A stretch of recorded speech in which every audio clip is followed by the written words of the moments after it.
Acompanhe agora mais um tema doutrinário do Evangelho de Jesus. Boa noite a todos.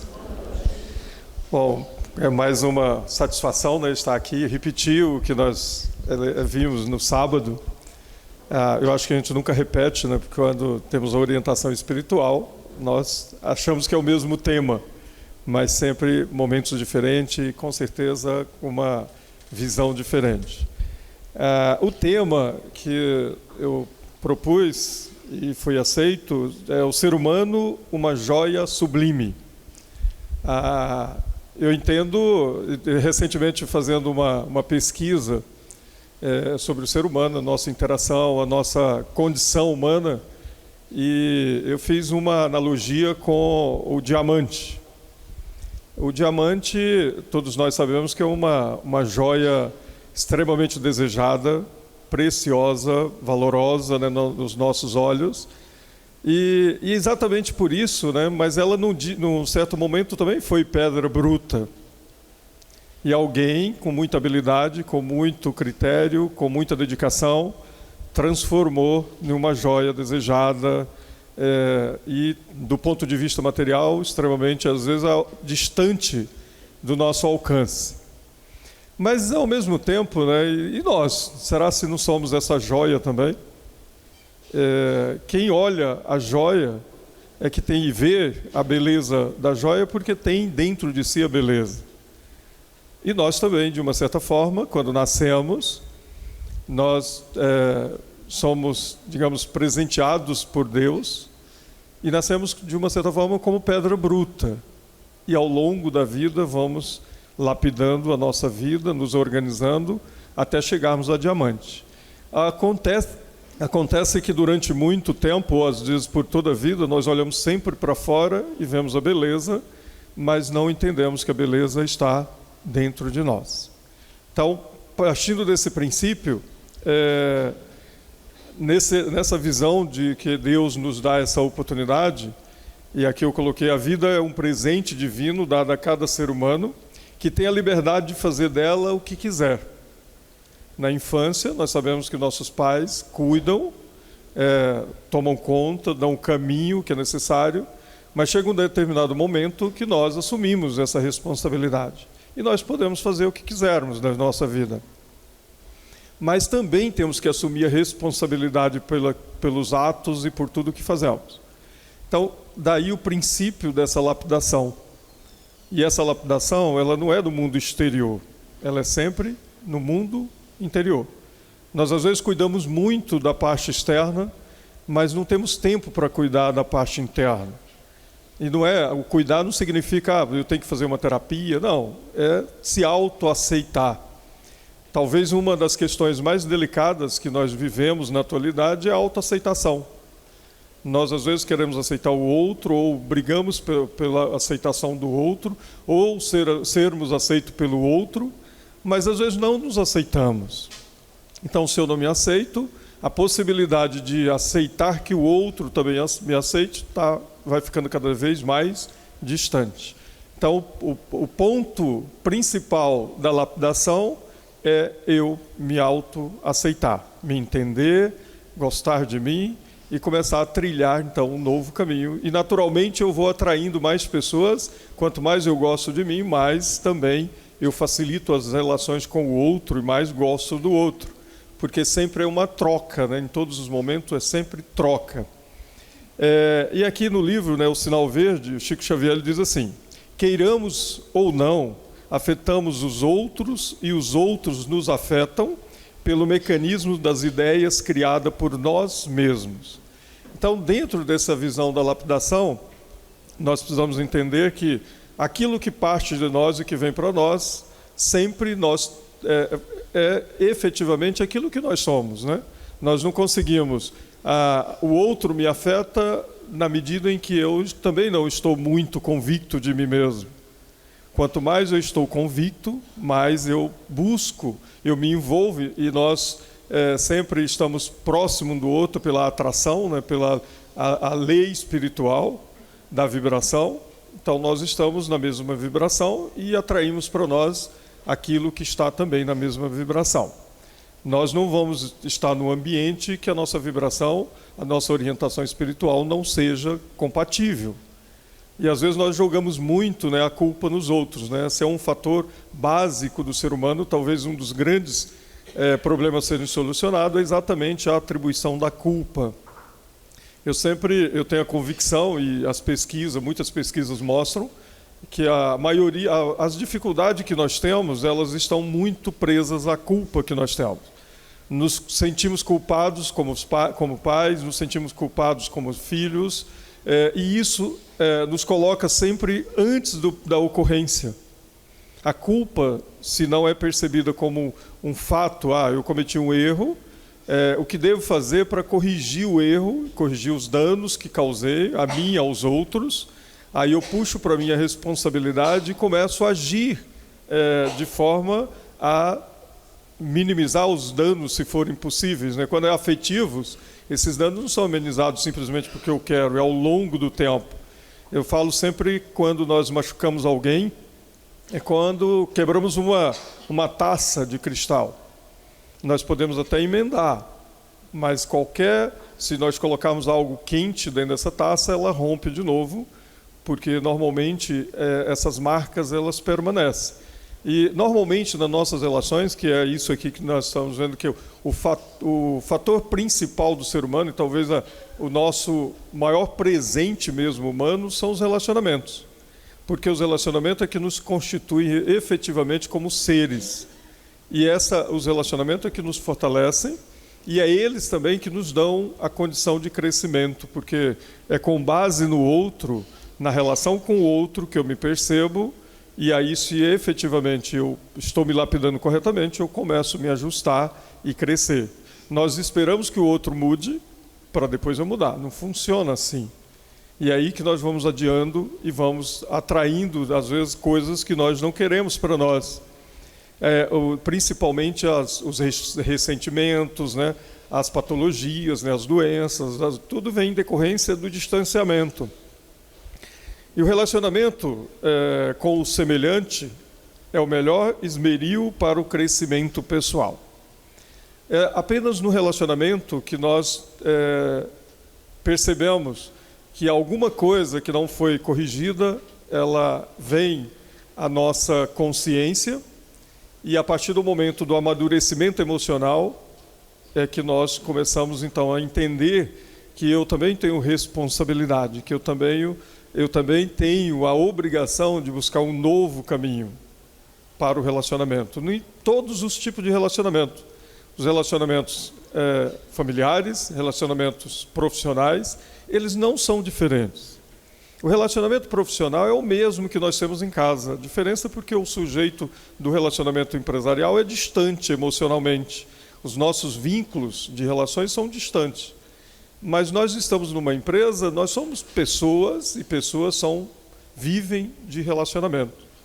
Quanto mais nós percebemos isso, o caminho vai se tornando cada dia mais claro, mais fácil, a vida vai se tornando mais leve, e também até a própria ansiedade, as angústias, elas vão desaparecendo na medida em que nós vamos começando a puxar para nós a cuidar da própria vida. Enquanto crianças, nossos pais assumem e cuidam, como eu falei ainda agora, mas depois de uma certa idade, cabe a cada um de nós a cuidar, porque o campo mais, mais pessoal e intransferível, e que ninguém consegue acessar, é pensamento, sentimento e desejo. E eles são efetivamente aquilo que nos dá a condição de naturalidade, que seria normalidade, e que também nos dá as patologias. Se nós pararmos para analisarmos os nossos conflitos, eles estão baseados nos relacionamentos, e que tem como ponto de partida a forma como pensamos, e como sentimos, e como desejamos. O desejo ele está em todos os aspectos, de cuidar do outro, de se envolver com o outro, mas também de castigar o outro, de fazer algumas coisas que não são próprias, mas que de repente nos pegamos fazendo e depois nos arrependemos. E o arrependimento ele sempre traz uma troca. Aí nós precisamos, nessa troca significa abrir mão de alguma coisa para aproximar do outro. E aí vira um vício. e as nossas relações passam a ser, às vezes, como eu digo, sempre de alfinetagem, né? Nós ficamos alfinetando o outro o tempo todo para ver se efetivamente o outro gosta de nós, né? Porque o gostar não está apenas no abraço. Infelizmente, as brigas, elas também são forma de afeto. Que isso é estarrecedor, né? Mas às vezes nós estamos provocando o outro para ver se o outro gosta ou não de mim. E aí isso realmente não para por aí, vai sempre alongando e vai complicando a cada dia. Os problemas que surgem nos relacionamentos são sempre sinais de que alguma coisa das pessoas envolvidas não foi cuidado. Nada acontece por acaso.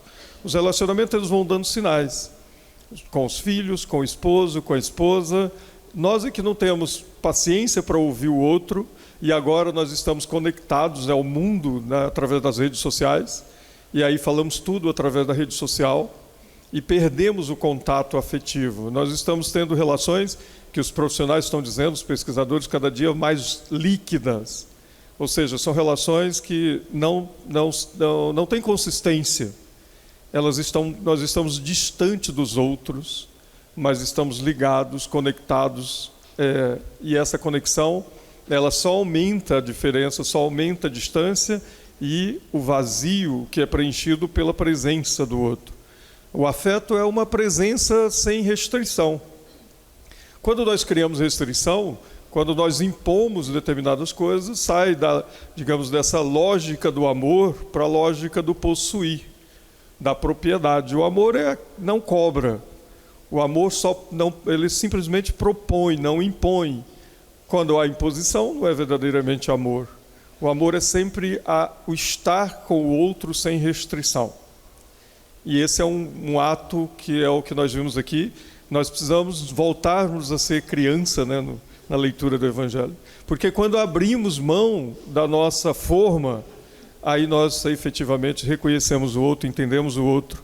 Mas se não abrirmos mão daquilo que nós queremos como forma para o outro, nossos relacionamentos vão sendo cada dia mais conturbados, e o distanciamento naturalmente vai acontecendo.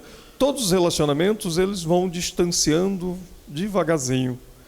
As doenças, nenhuma aparece de repente, né? Os médicos dizem que nem o infarto mata de repente. O doce que foi a mais, a comida que foi a mais, a picanha a mais, ou seja, vai ao longo do tempo, nós vamos acumulando e de repente, foi de repente, né? Mas nada de repente. Tudo nós vamos formando ao longo da vida. Só precisamos parar para ver e começar a olhar um pouco mais para a vida. Platão disse o seguinte, que vencer a si próprio é a maior das vitórias. E nós, às vezes, queremos vencer o outro.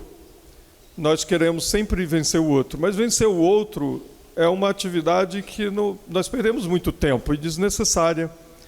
Quem nós precisamos vencer é nós mesmos. Mesmo porque no planeta não existe pessoas iguais. Eu não posso me igualar ao outro para depois vencê-lo. Esse é um trabalho que nós não precisávamos ter. Todos nós somos diferentes. Podemos ter semelhança física, mas temos uma unidade com Deus, que é uma unidade espiritual, mas nós temos a nossa individualidade. A individualidade é a nossa razão de ser. E essa individualidade, nós não conseguimos pensar, sentir igual a outra pessoa. Nós podemos até, socialmente, né, às vezes nós falamos socialmente correto, eu me imagino o que você está sentindo, eu entendo o que você está sentindo, nós podemos nos colocar no lugar do outro. Mas esse é um sentimento muito profundo que nós, às vezes, não temos esse alcance. Nós precisamos efetivamente nos envolvermos com o outro, cuidar do outro, mas a individualidade é um campo muito profundo. Mas nós sempre queremos fazer para o outro de acordo com a nossa forma de pensar e sentir e de pensar. E aí, efetivamente, começamos a colocar o outro dentro daquilo que nós imaginamos. Então, se eu preciso melhorar, e se eu quero ser diferente, que eu já sou diferente, e por que não propor isso para mim mesmo? Então, eu preciso me vencer. Eu posso fazer uma proposta de melhoria, Eu quero melhorar, ao final do ano eu quero ser uma pessoa diferente. Eu dependo de quem? Só de mim. Não dependo do outro. Mas eu preciso estabelecer regras e metas para mim, ao longo do tempo. Se eu colocar para crescer 1% ao mês, por exemplo, como filho, eu vou ouvir meus pais, vou ser ouvido pelos meus pais, vou ouvir meu companheiro, vou ser ouvido por ele. Então vou crescer como esposa, como esposo, como filho, como pai, como mãe. Eu vou estabelecer um crescimento como profissional, como cidadão. Vou crescer 1% ao mês. É um desafio importante. No final do ano eu cresci 12%. Em 10 anos eu sou uma outra pessoa. Cresci 120%. E às vezes esse investimento é um investimento que não depende de dinheiro, não depende de local, depende só da disposição. Mas essa é a parte mais delicada, porque nós dificilmente percebemos o que temos que melhorar. Se nós pegarmos, por exemplo, que diz lá os Provérbios de Salomão, ele diz: todo homem é sábio aos seus olhos e todos os caminhos são puros aos olhos do homem, né? Ou seja, o que eu estou fazendo é sempre o certo, o outro é que faz errado. O que eu estou falando é sempre o certo, o outro é que fala o que não é correto. Quem me agride é o outro, né? Eu nunca agrido o outro. Ou seja, nós estamos sempre na defesa, e nossa defesa é sempre ataque. Eu sempre falo para as pessoas: pare de se defender. Porque quando nos defendemos nas relações afetivas, nós defendemos sempre atacando. Porque isso até é a máxima do futebol, né? A melhor defesa é o ataque. Ou o ataque é a melhor defesa. Quando atacamos, estamos nos defendendo. Nós nos justificamos muito as coisas. E quando justificamos, normalmente estamos nos defendendo. E aí também vem Aristóteles, né, que ele diz assim: é mais valente quem vence seus desejos do que quem vence seus inimigos, pois a maior e a mais difícil vitória é sobre si mesmo. Então, vencer a forma de pensar, a forma de agir, criar uma nova perspectiva de ser, é uma atividade que ela não é simples, mas ela é o caminho nosso da espiritualidade. A espiritualidade, necessariamente, ela exige que você faça uma renovação como ser. Abra mão de algumas coisas que às vezes nós impomos, né, para sermos naturalmente. E se eu sou único na forma de pensar e de agir, por que eu preciso me defender do outro? Por que não é melhor sentar e ouvir, dialogar, entender o outro, né? Porque uma das coisas que é comum e é própria do ser humano chama escolha. Todos nós temos o direito de escolha. E nós podemos escolher perder a paciência ou ficar calmos. Nós podemos escolher progredir ou parar. Então sempre a escolha. E essa escolha que às vezes nós não queremos ou adiamos fazer. E eu sempre proponho, se nós queremos melhorar nas nossas relações, nada melhor do que as relações familiares. Então chegue em casa e proponha para o esposo, para o filho, para o pai, para aqueles que já estão maiores, ou para a esposa, e pergunte para ele, né, como é conviver comigo? Porque nós queremos segurança, mas não temos confiança. Não existe segurança sem confiança. Então, se não há diálogo, se não há capacidade de entender o outro, não há segurança. A vida inteira nós estamos, digamos assim, morando com o inimigo, vivendo com o inimigo, porque queremos segurança, mas não confiamos. Nós primeiro precisamos estabelecer confiança. E a confiança é quando você tem a capacidade de falar para o outro e ouvir o outro, e a partir desse ponto criar um caminho alternativo. Qual que é o melhor caminho para nossas relações? Um ouvir o outro? Mas eu não, você vai falar e eu não quero ouvir. Então não tem relação, não há confiança. E o que nós vamos fazer ao longo da vida? Então são perguntas que eu acho que nós podemos nos respondermos. Benjamin Franklin, ele disse o seguinte: há 3 coisas, ou as 3 coisas mais duras que existem no mundo: o aço, o diamante, como eu comecei falando aqui, e conhecer a si mesmo. Porque conhecer a si mesmo não é só olhar no espelho. mas é você pensar no que está pensando, é você sentir o que está sentindo, entender por que isso está acontecendo. Na verdade, isso é a nossa capacidade, homem, a imagem e semelhança de Deus, é a capacidade de pensar em si, sentir e começar a mudar a partir desse momento. Porque se nós não tivermos essa capacidade de pensar no que nós estamos fazendo e no que nós estamos sentindo, estamos passando pela vida. Não vamos evoluir o tanto que nós podemos evoluir. Ah, mas eu não tive oportunidade, mas está tendo. Todos nós temos oportunidade todos os dias. Às vezes nós achamos que a vida do outro é sempre mais fácil, né? E aqui do livro O Homem Integral, Divaldo Franco fala assim: o homem deve adquirir o conhecimento para elevar-se do ser bruto, tornando-se o sujeito detentor da consciência. Não lhe bastará conhecer, mas também viver a experiência de ser o objeto conhecido. Não somente conhecer de fora para dentro, porém vivenciar o que é conhecido, incorporando a sua realidade. Então, nós precisamos entender o que acontece na nossa vida, ter conhecimento, nos conhecermos e aplicar a nossa vida. Às vezes nós temos muito conhecimento, mas não aplicamos na nossa vida. Nós, às vezes, aconselhamos os outros, mas não aplicamos os conselhos à nossa vida. Cora Coralina disse o seguinte: feliz é aquele que transfere o que sabe e aprende o que ensina. Porque se nós aprendermos todos os dias o que nós damos de lição para os outros, a nossa vida se transforma como num passe de mágica. O que às vezes nós não ouvimos a nossa voz. E aí não ouvimos também as negatividades que falamos o tempo todo, né? As pessoas dizem: eu quero sua ajuda, mas eu não consigo. Então não tem jeito de eu te ajudar, né? Porque se você não consegue, se você diz que não consegue, quem pode te ajudar? Deus pode? Pode, mas nós vivemos do livre-arbítrio. Então, se você diz que não pode, ele não pode forçar você. Então nós precisamos começar a ouvir a nossa voz interior, nossa voz exterior, e aí começarmos a mudar o mundo que nós estamos construindo. E essa lapidação, ela dói, porque nós temos facilidade de perceber no mundo externo, mas não temos essa prática de mergulhar nas dificuldades. Quando eu falar, estou com medo, estou ansioso, estou angustiado, se você entrar na angústia, no medo, eles são vazios, eles não existem, eles são imaginários. O perigo é real de alguns momentos, mas o medo é imaginário. Eu sempre falo o seguinte: se nós pegarmos uma cobra cascavel, né, que a maioria que conhece, ou já viu foto, se nós colocarmos ela dentro de um vidro aqui em cima da mesa, muitos sequer vão aproximar, o vidro fechado.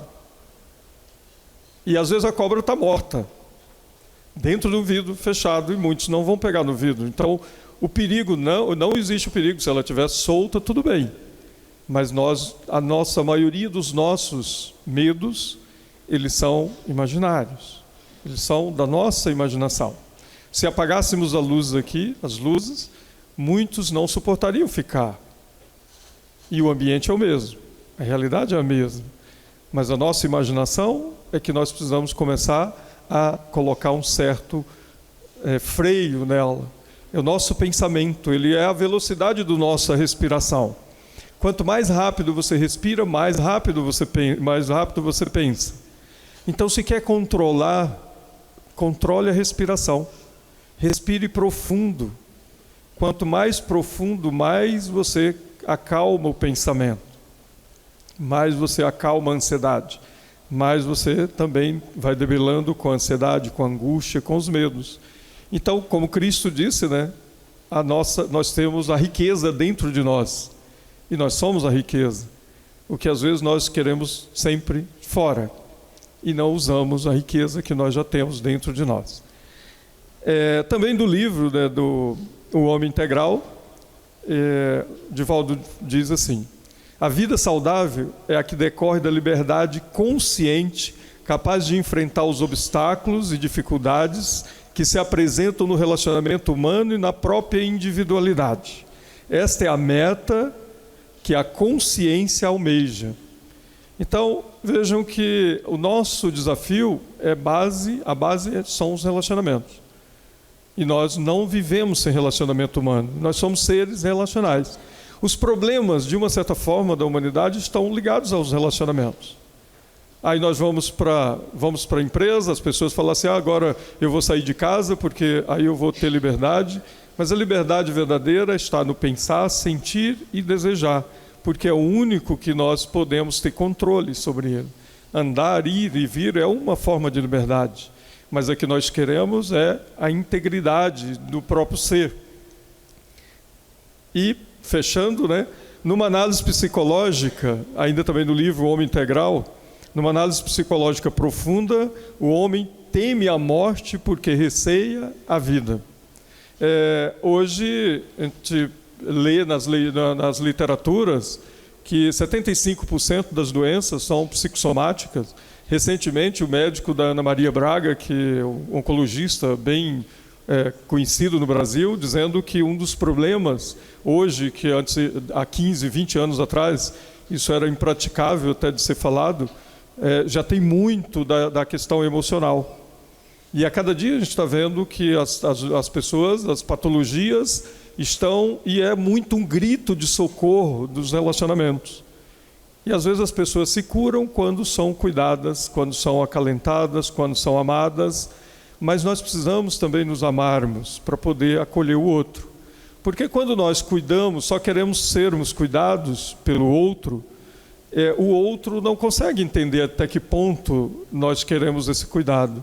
E aí nos entregamos ao outro e cobramos do outro aquilo que nem nós estamos fazendo de nós mesmos, ou para nós mesmos, que é exatamente o que está aqui. Então, a nossa influência sobre nós, ela é 24 horas. E o outro, às vezes, nem sequer imagina o que nós queremos. Então, comecemos a ter um pouco mais de cuidado, assumir um pouco mais a cada um de nós, e aí cuidar do outro. Quando nos amamos, amamos o outro sem restrição. Então, esse é o caminho da lapidação, isso é tudo que Cristo ensinou e ensina até hoje, é o que eu leio em todos os livros que eu leio da doutrina espírita. Eu leio bastante isso, e todos os livros, literaturas, e a pregação é sempre o amor. É o amor sem o apego. E aí sim, é espiritualidade, é o ser verdadeiro, é imagem e semelhança de Deus. Muito obrigado, que Deus abençoe a cada um de nós e que nos eleve a cada dia mais. Boa noite.